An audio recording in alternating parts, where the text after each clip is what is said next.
話俾大家知嘅秘密，蒸魚你千祈唔好直接落鑊去蒸啦。如果你係凍水落鑊，而且仲係大火猛滾去蒸嘅話，咁樣再靚嘅魚都會俾你嘥鬼晒。呢咁蒸出嚟嘅魚，肉質又老又柴。今日呢，將我師傅傳俾我嘅蒸魚方法，毫無保留咁分享俾大家。包保你蒸出嚟嘅魚係又滑又嫩又鮮甜，就連一啲腥味都冇。方法呢，其實好簡單，有3個重點。首先第一個重點，魚入邊有3個最腥嘅部位，一定要清洗乾淨。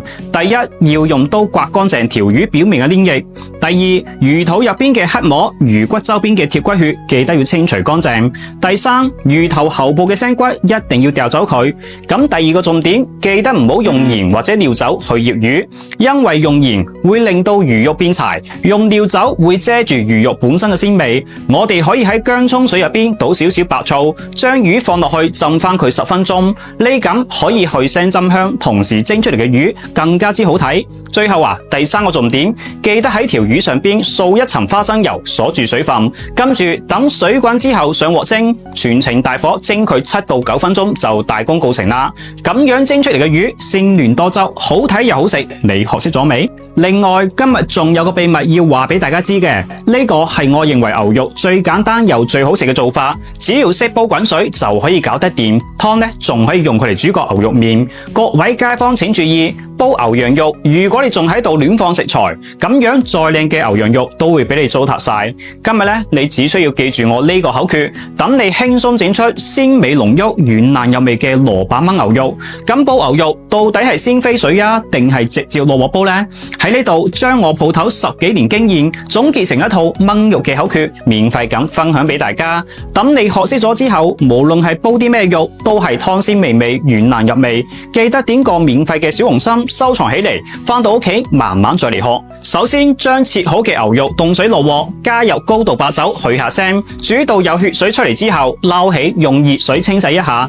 記住千祈唔好用凍水，知道點解嘅朋友可以喺評論區打出嚟。跟住落嚟嘅呢一道口訣，記得做好筆記啦。想要牛羊肉脆熟脆爛，你就放山楂；想要牛羊肉食起身唔油膩，你就放甘草。咁想要激發出肉類嘅香味，你就放高粱薑；想要牛羊肉去腥增香除異味，你就放白芷。咁想要燜出嚟嘅牛羊肉肉質更加鮮美，你就放砂仁。咁呢5種香料全部喺晒呢個料包入邊，而且另外仲有10幾種香料都係省城大廚根據黃金比例調配好嘅，配料表非常之乾淨，無論係煲湯定係滷水，味道瞬間出晒嚟。我哋每次煲嘅時候放1包入去，加入滾水細火煲佢50分鐘，再倒入蘿蔔繼續煲佢10分鐘。時間一到，一打開蓋，成間房都係牛肉香味。調味只需要加些少鹽，最後落翻少少芫茜、枸杞就可以飲啦。咁樣煲出嚟嘅牛肉湯係湯鮮味美，牛肉軟爛，滋味十足，比出邊大飯店嘅仲要好食。既可以大口食肉，又可以大啖飲湯，人間美味不過如此啊！如果話你都想試下呢個牛羊肉專用料包，馬上點開下邊嘅呢個鏈接，已經幫大家準備好晒。趁住廠家仲有好大活動，嗱嗱臨帶翻屋企試下啦！